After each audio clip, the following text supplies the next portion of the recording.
Hey, how you doing? This is Dan. Today I'm going to talk to you about planning for frequency and consistency, and making sure that if you thought that you were going to plan to train 3 times a week, that if we look back in 10 weeks that we want to be pretty close to that. What we're about to discuss is probably one of the more kind of valuable things I think that you can really get from personal training, which is about kind of how you approach the whole thing. Now, it can be different for different people. Some people can be quite kind of militant or disciplined in order to get their training frequency. Other people can be agile, and there's more approaches than that too, but we'll perhaps get into that separately. What I'm going to do is I'm going to show you how most people plan and what it means in terms of the average amount of workouts per week. So in a minute I'll do some stuff with some paper, and I've got another camera over here, so I'm going to shoot some of that and I'll be able to show you. Now, when most people plan how often they're going to exercise, they tend to think that they're going to exercise 3 times, so I'll plan for 3. Let me start to jot this down and I'll show you. I'm just going to switch this camera on. Okay, so here we are, right? A person says they're going to train 3 times a week: Monday, Wednesday and Saturday, let's say. So we've also got Tuesday, Thursday, Friday and Sunday, right? And they're going to train, they're going to go to the gym here, go to the gym there, and here they're going to go for a run. Yeah. So here they plan to work out 3 times a week, right?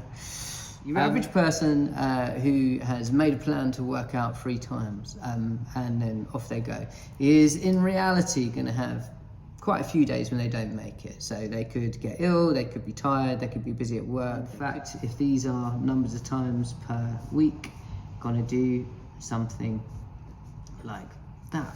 Yeah, so start off well at 3, then 2. Let's say they start to get ill, then they get ill, then they get better. Then they got loads of catching up to do, a bit of work, maybe something with the kids.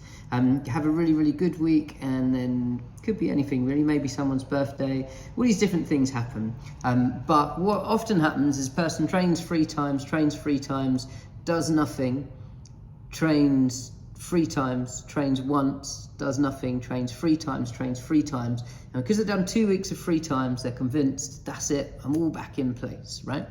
But in reality, because it sort of tends to be a bit 3, 2, 0, 1, 3, 3, the average that someone is actually training here often comes out like 1.7 or something, could be 1.6. So someone planned to work out 3 times, but only actually worked out 1.7, and they didn't have a big game about how to make sure that that hadn't happened. And 1.7 times exercise, you're not going to get massive, brilliant outcomes for that. Food is going to have to be cracking, right?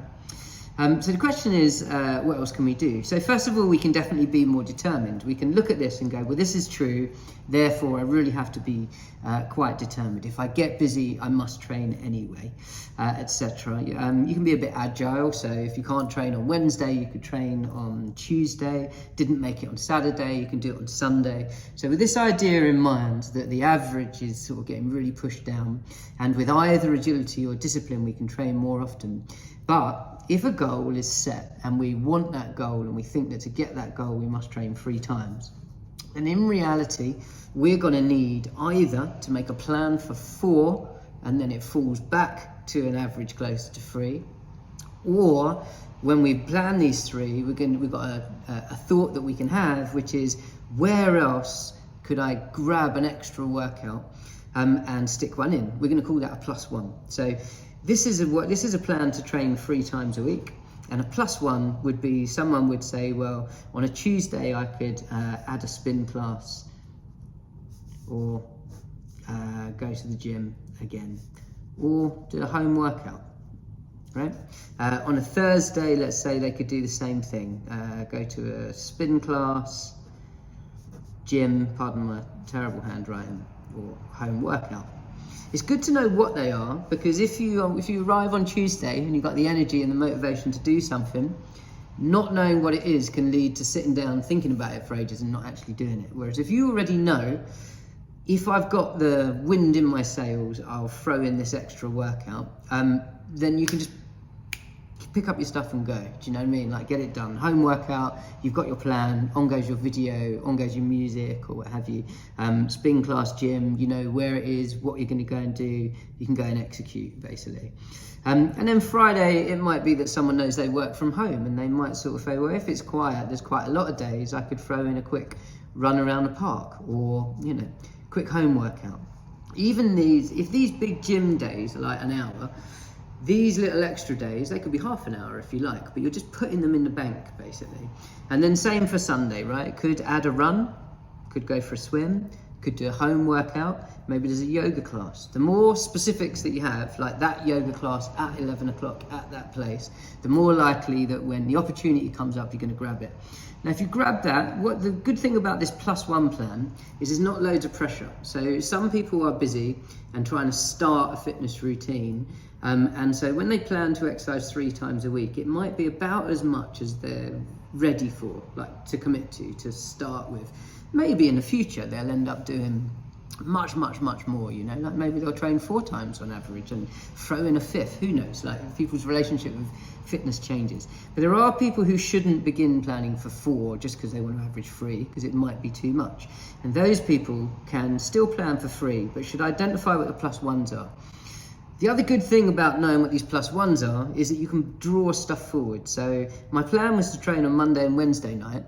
I know what my +1 is on Tuesday. My energy's cracking. I feel good. Come home from work. I'm not tired. So off I go and work out. Now, on the other hand, I might then not go on Wednesday, but it doesn't really matter. I could go Thursday instead, and I could still walk out that week with 4.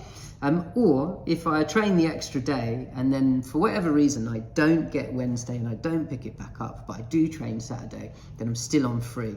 And what's going to happen then is that my average is going to be that much better. Now, if I never do 4, then my average will only ever be like 2.5 to 2.7, right? Because somewhere a person is going to get ill or not do a workout they don't pick up. The only way to really hit the average for the number of workouts and sessions that we said we wanted to do is somewhere to do a 4th. In this example, they're what we call +1s, right? And when I have this conversation with people, it's always balanced so that you're not asking people to overcommit and do like more than they were ready to do in the first place, yeah? So a person wants to train 3 times, would be overburdened by 4, but sees and accepts this truth that the average can drop very easily. And so they make these kind of +1 plans for being aware where they could do something else. And then every now and again they do grab a +1, and when life happens and they have a week where they don't work out at all, their average is that much higher, their food can be good and they can still get great outcomes. If you're not thinking like this and you end up doing a lot of 0s and 1s in your 10 weeks, but you never pick up, you never do a 4th, then your average will be lower and your outcomes will be less.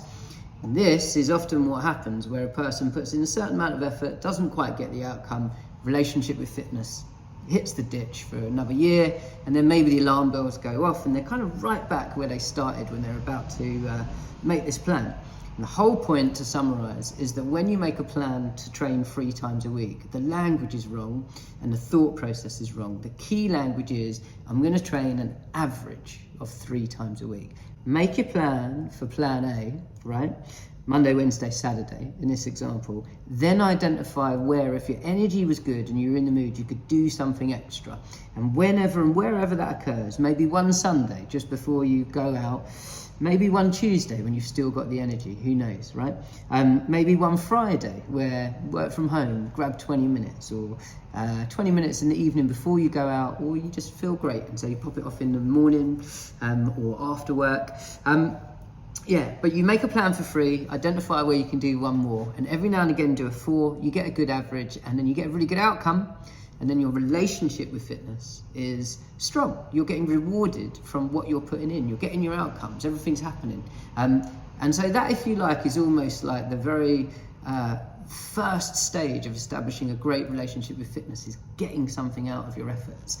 If your average is too low, it's hard to get something from your efforts. Now remember, you will get something, right? So sometimes when you think that you're not getting something from exercise, you actually are, because A, your mental health is probably that much better, even if you exercise an average of 1.7.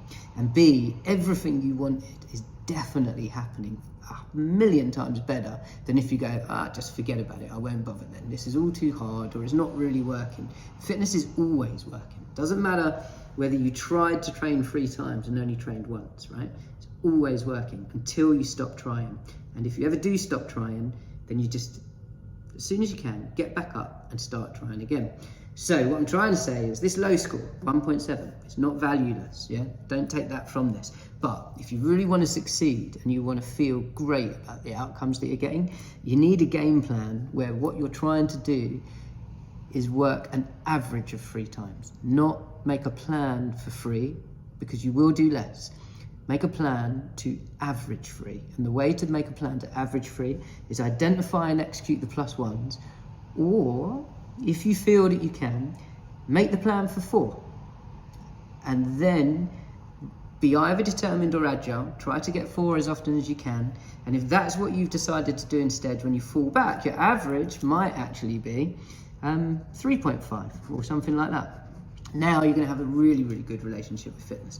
There's 2 ways to make a plan for 4. One is, I never really wanted to, I only wanted to do 3, kind of being talked up here, in which case, don't stress too much. If in your life there isn't really lots and lots of room for 4, get it every week you can, right? Make that plan. So maybe Monday, Tuesday, Thursday and Saturday is your plan for 4. Now everybody's different. And when we meet people and we set out plans with people, we not only look at your schedule and your diary in order to work out with you, should you plan for 3 or a 3 average? Should you plan for 4 or a 4 average? But we also talk about what that mentality is going to be, because you can plan for 4 and be fairly easygoing if you don't get it, or you can plan for 4 like you've got a title fight in a week's time and you must hit it, right?